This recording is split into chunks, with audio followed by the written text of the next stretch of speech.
Hey, I'm so sorry. I thought it was Eastern Standard Time. I really did. I can't hear you. Can you hear me now? Can you hear me now? Yeah. Oh I thought it was Eastern Standard Time. I was like, okay. Yeah, when I finally saw somebody mentioned it to my wife, and so I was like, Welcome to Truthfully Speaking Grace podcast. This is the Black Love Matter series, number 2. And I'm here with my wonderful guest, Eric Ramsey of Team Ramsey Entertainment. If you go ahead and introduce yourself to the audience. Hi, as she said, I'm Eric Ramsey of Team Ramsey Entertainment and Ramsey Security also. Okay. And in this series, my heart was to do a series to talk to, particularly to the Black Love Matters from the male perspective, from the female perspective. It's going to be one of my shows. And then I'm going to have a show with married couples to talk about their flow in today's society with when it comes to Black love. I don't think we get enough positive highlights, in my opinion, to what Black love is, how it matters, especially after the long conversations I had with my young male sons and their friends, and then young females that I mentor. I just want to have a platform where they can feel comfortable to talk about what's going on in their life, what did they see, what would they like to see when it comes to Black love. So that's why I had someone of your caliber to be on my show, and I want to thank you. We're going to start off with one question. Do you believe love and commitment is still a Black man's end goal? Because I believe that 150%. I'm very committed to my wife. It took me a long time to get to that point, not to be committed to my wife, but to get to the point where I could commit to one woman and be okay with that and not having to, and I want to say this without, I used to like model, play pro football, and do a lot of other things. So I had a lot of attention from women. And so, but I had to get my mindset where that even though I'm getting all this attention, I need to give attention to one and only woman and not be all over the place. And so I finally found that, and I'll be honest with you, with your audience. I've been married a few times. I'm 52 years old. I've been married for a few times. So the first time when I got married, I said it was infatuation because I was 18 years old. The second time I called it immigration because I was with someone, but we really weren't together for that reason. The third time I thought I was in love, and that didn't work. So the fourth time is just I'm going with what the person that God told me to be with, and she's all those women wrapped up in one, and so I'm at that point now where that's all I want to be is with my wife and with her, and I don't have to look other places and everything. And the good thing about this time is that it's God centered, and God is the head of my life. Yes. And he's in control of everything that I do as far as my relationship with my wife is concerned, and therefore I don't have to worry about like one old girlfriend used to tell me. She said I would be in a relationship, then I'd be like, "What's over there? What's over there? What's over there?" So now I don't have to be. Only place I'd be or have to be is with my wife, and I only have eyes for her. Good. But you believe, my second question is that what you experienced in your youth or from your past relationships has grown you learned something from it. Oh, right? Definitely learned a whole lot from it, Agatha. I just know that there is a such thing as monogamy in a relationship. I learned that, like I said, you don't have to be all over the place. I learned that you can look, because she sees handsome men just like I see beautiful women, and so, but you don't have to go for them because the person that you're looking for is right there with you. But they have to also have that inner soul, an inner thing about them that makes you love them. Whereas if you don't have any makeup on, or she has stinky breath or whatever, that you still love her, and regardless, and it doesn't have to be I'm just so different from that guy. Let's say less than 7 years ago, 8 years Mhm. ago. I'm so different from that guy that I just see love and being married just totally different than I did several years ago. So let's go back to several years ago for the single men and the single women. Do you think for our single audience that Black men maybe look at dating and courting or going into marriage different in each decade? Do you see some difference, or it's just the same, but no one is being honest with one another? You know what I mean?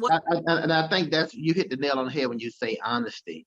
Yeah. I think going into any kind of relationship, I think for the most part, people they want to be honest, they want to be sincere, but a lot of times just, I think more so this decade or this end of the spectrum, I think, Mm-hmm. and as you get into your late 40s and 50s, your whole different dynamic change. Because, the thing that says, when I was a child, I spoke as a child, but when I came a man, I put away childish things. So I think just as a general rule, once you get into your 40s, you got to stop playing those games, where you got, you're all over the place, and that was one of the things that I did. I was, what you call them, that H word. And then, but I just soon realized, as being a Christian man, that, you know, he's not gonna continue to forgive me. Well, he will, because God is a very forgiving God. Once you confess your sins, he forgets. He don't remember it. But if you keep on doing the same thing over, then that's when you got a problem. So Mm-hmm. I just started just taking on that same attitude about relationships. That, I mean, I'm using women. I'm telling one woman one thing, telling another woman another thing, and that just wasn't fair to them. And then I had to be, because it always made it seem like I didn't love myself if I'm all over the place and telling people that I'm Okay, feeling. let's stop right there. So you said you didn't think you loved yourself. So when you're looking at a lot of the men, Black men that are going from flower to flower to Yeah, flower yeah. to What's over flower, here? What's over there? you know, flower to flower to flower. Do you think a lot of it is on one spectrum, the way they view themselves, or, that they don't think they can be good enough for one woman or for Well, that kind of I relationship? think like, and I don't let me make sure I say that right. Now, I Okay. love myself to death. Yeah, I really love myself to death. But what I'm saying is that when you act like that and you treat women a certain way, you make it seem like you don't love yourself, and you just feel like you can just, women are just there at your disposal. And Mm-hmm. as someone who loved women and loved myself, I just felt that I couldn't continue to do that.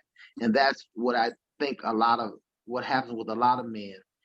Initially going into it, we feel a certain way, and then we try to, a lot of things happen, and then eventually we just say, we can't continue to do this. And to answer your question, I really do think a lot of people, especially in my age bracket, just got to the point where they just want to do right and don't want to keep doing the same things, committing the sins of their youth.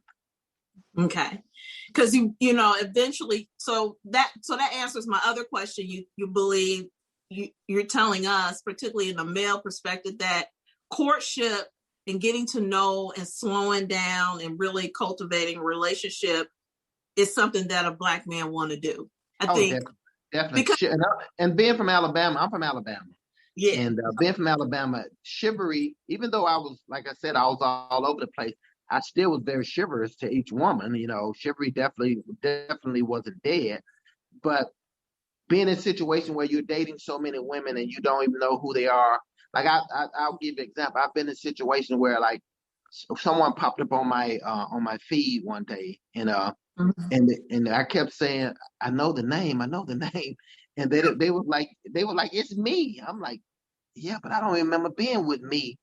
And that's a ugly feeling. You don't Oh, want to wow. feel like you don't remember the person that they would, and definitely that's not how I want to feel.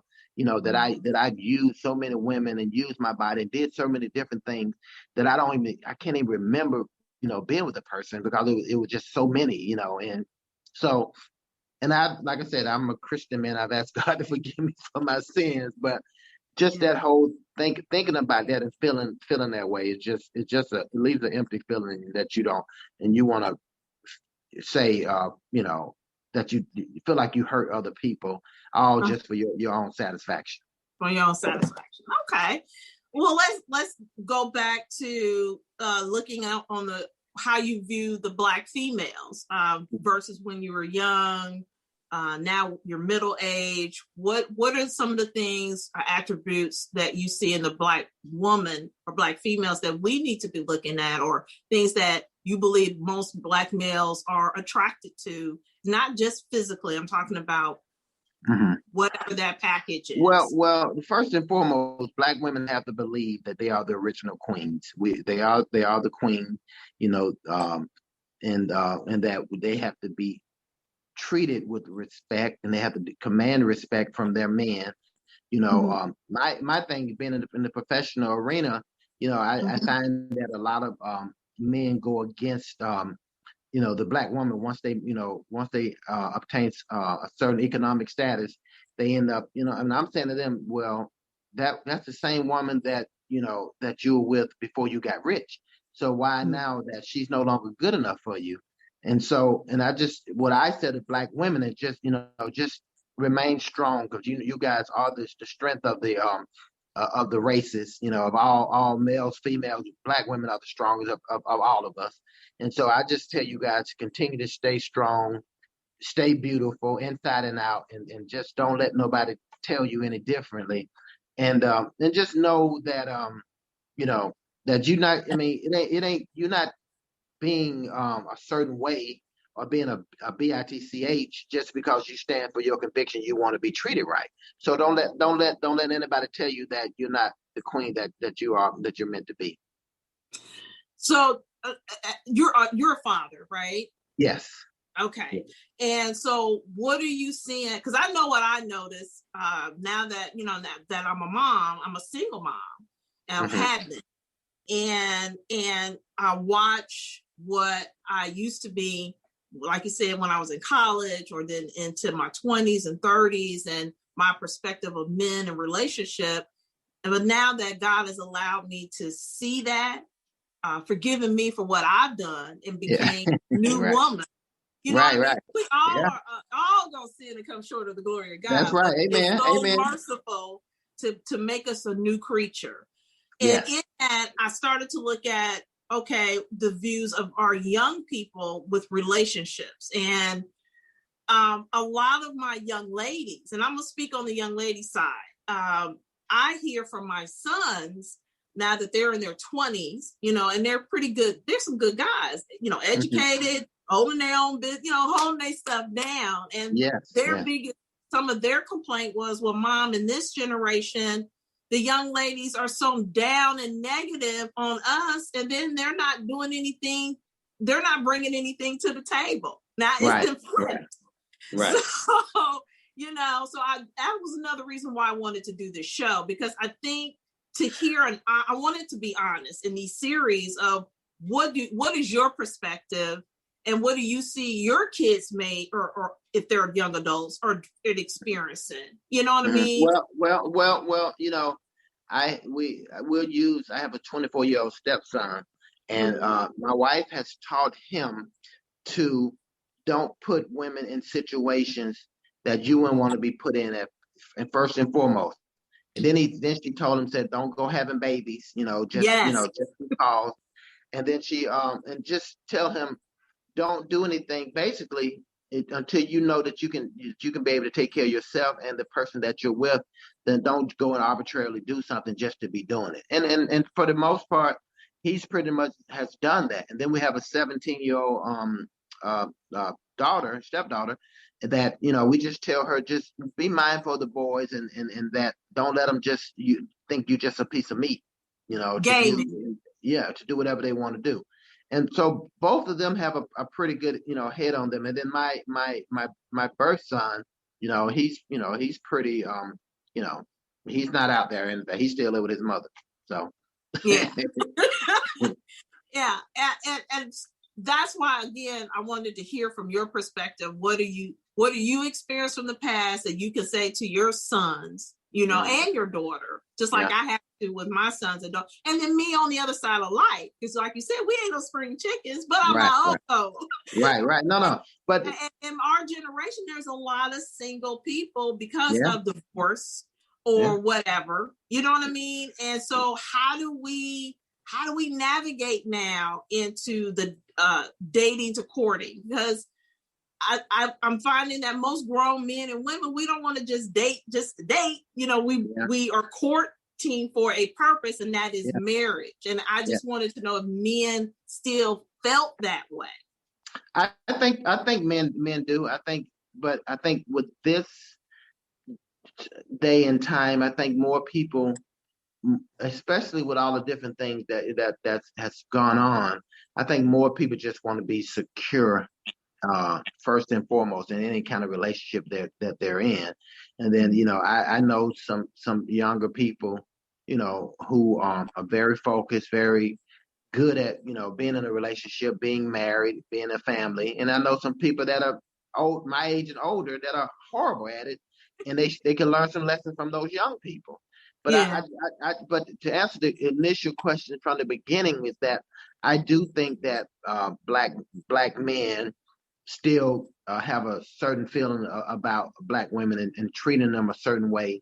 And at the end of the day, they want to, do right. They may not do right all the time, but for the most part, they want to be, they're genuine, and they're trying to do the right thing. Okay, well, let's talk about the Black male perspective on communication, because a lot of my Black males or men colleagues, being in the business world and community world, I worked with a lot of men, good, bad, or indifferent. I just did. And most men feel very comfortable communicating things to me, not disrespectfully, but just telling me truth. Yeah, I got you. Or their situation and their thought. And so I want to hear, we share it to the world. What is the biggest hurdle when it comes to communication with a Black male? Well, when it comes to communication, you know what? It's the biggest hurdle probably is getting him to communicate. Period. Yes. What is open his mouth. Because a lot of times, we shut down, we hold things in. And I remember me personally, I would just let stuff fester and not say anything. And then once it got to the point where it is just too much on me, then I would blow up. And that's the wrong attitude to have, wrong attitude to take. And so I learned that I'm going to talk before things got bad. I'm going to express myself, say what I feel. And then another thing that I've learned recently is that it's okay to talk to someone about it. If you have a relationship where y'all can say anything that y'all want to say to each other without, my thing with my wife, Nicole, and I, what we say is, there's rules of engagement. When you communicate, when you talk and you have a disagreement, talk with respect. Be open to what the person has to say. Don't hit below the belt, because a lot of times you hit below the belt, you may go somewhere that you may not be able to come back from. And then, like I told Nicole when we started, she said she's gonna put stuff in her back pocket. I said, no, don't put it in your back pocket. Let's talk about it now. And so we got to the point where she don't keep it in her back pocket anymore, and I don't hold things in. And then we've even, decided to have, go to coaching, where not counseling, but coaching, where someone can help us explain how to communicate in a relationship. And we have no problem with that. And we end up doing that. And then we made it a family thing, working with our kids as well.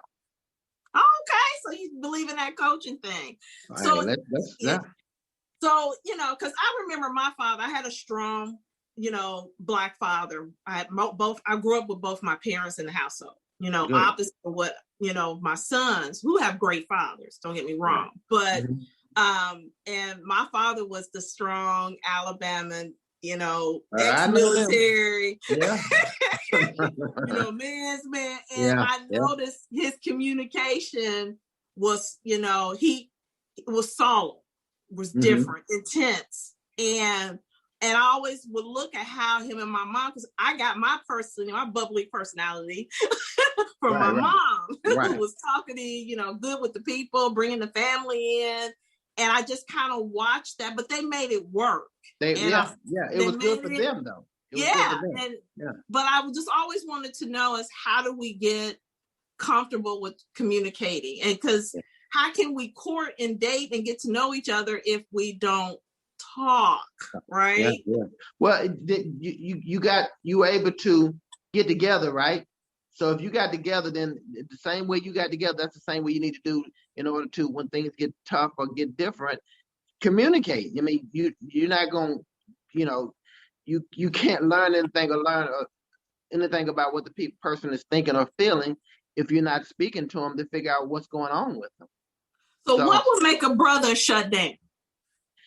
That's a lot of things. That's a lot of things. A lot of times if you say something that rubs in the wrong way, or if you do something that he didn't like, or if y'all out somewhere, there's he thinks you looking at someone else, or just there's a myriad of things that can make a person shut down. But regardless of whatever it is, like I said, the best thing to do is to communicate about it and speak your piece on it. So therefore it don't cause deeper problems, cause anything, because the marriage divorce rate is off the chain right now. Yes. So you want to stay as far away from divorcing as you can, especially if it's something that can be worked out. Yeah.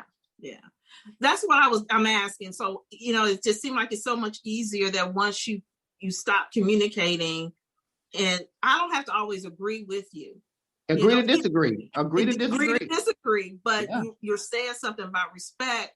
But also, I just noticed that a lot of men, kind of have shut down or don't want to communicate. So as women, we get that question all the time. Well, why won't he talk? Why won't he communicate? Or how can I get him to feel like this is a safe place, or I'm a safe place to talk? Believe it or not, too, though, that shutting down can be used as a defense mechanism as well.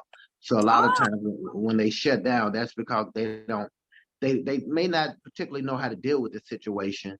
And so the best communication for them is shutting down. So like I said, you have to just establish a relationship where there's open lines of communication, that nobody's going to be ridiculed, nobody's going to be disrespected or treated a certain way if they decide to bring out an issue or bring up something that they don't agree with. Okay. Do you think, this is just to make it fun, do you think that most brothers like the woman that will bring it out with him, just be that matter of fact, or be that, we're going to talk about this, we're going to get this done? Right. I can speak for myself. I've been in relationships in the past where the conversation just one-sided and is based on what the person feel or think, and you never get an opportunity to say what you really, when you do decide you're going to talk about it, they still cut you off and don't let you say what you want to say, but they beat and brought it up. I just think being able to just have a person that you're with, and the person got to be willing to and wanting to communicate and want to talk about it, because at the end of the day, the goal is, if you believe in your relationship, the goal is to be as happy and friendly and open with each other as you can possibly be. So, I always say gotta have a big sense of humor. If you have a big sense, you can laugh together. You can go. See my wife. You hear in the background laughing right now. What's her name? Robin. Nicole. Yeah. I got you, girl. I appreciate you. Thank you. I can't see your beautiful face. Say hi. Hi. You got a good one, girl. I got me a good one. Laugh together, right? You gotta be able to laugh together. together. That's right. Absolutely. Yeah. She's You know, silly. I watched my parents do that. They laugh together. Yeah, we're very, we find humor in a lot of things, Okay. including each other. Yay! I think that's one of the things with hi, lovely. You should have been on the show, but that's okay. She'll come on the one when we do couples. Okay, cool. Thank Yeah. you. Okay, we're gonna do the last one. My last question tonight would be, what is the Black male perspective when it comes to money? Because in my life, I was a banker. Mm-hmm. I was a mortgage banker. I've been a financial literacy counselor. Right. Which meaning I've had them all sitting in front of me in my past life. I got you. And the biggest issue with my couples was, don't ever come to an appointment with me and your spouse not there. Because what I found out is if one don't know what the other one's doing with the money can be one of the biggest issues of divorce and arguments. Right. You know, other than the kids, is money. So how did you learn from your past with dealing with money and relationship? Well, my thing is that it's I consider it our money, even if I may be the breadwinner or the making more money. I still consider it, our money, and we just because I know at certain points in time in life or in relationship, one person may be at a different level financially as the other. But if you take on the role that it's our money, then you 9 times out of 10 you won't have those issues with finances, because I don't have a problem with paying stuff, or Nicole just finished school, so she went to LA Film School and graduated summa cum laude. Yay! And girl. So during those 3.5 years she wasn't working. And then a pandemic hit us. So instead of doing anything in film, that's nothing really going on. So security is like, the thing now. Security is taking over a lot of the finances and everything. But I don't look at it and say, oh, that's my money, this your money. I just say whatever we need, whatever is going on, whether or not it's big, small, or whatever. And if I have it, then I'm just going to pay it and keep it moving.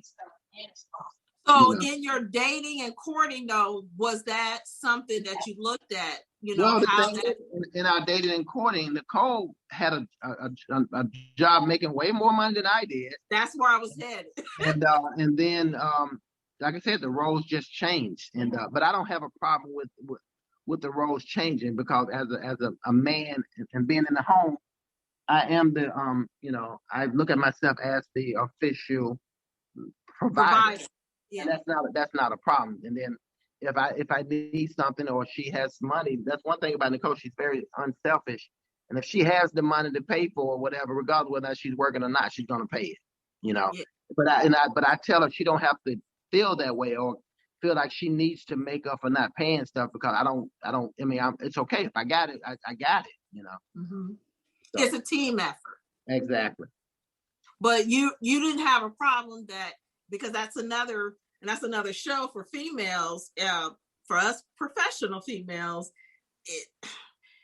that was always a big question. Will a brother be okay if the woman is successful or making money, especially if she's used to always, as a single mom, you get used to taking care of things, because if I don't work or run my business, me and my kids don't eat, even though their fathers, of course, so how to, where a man, I still believe in a man being, because again, my father was the same way. He took care of the home, as far as financially, and so did my mom. They worked, it was a team.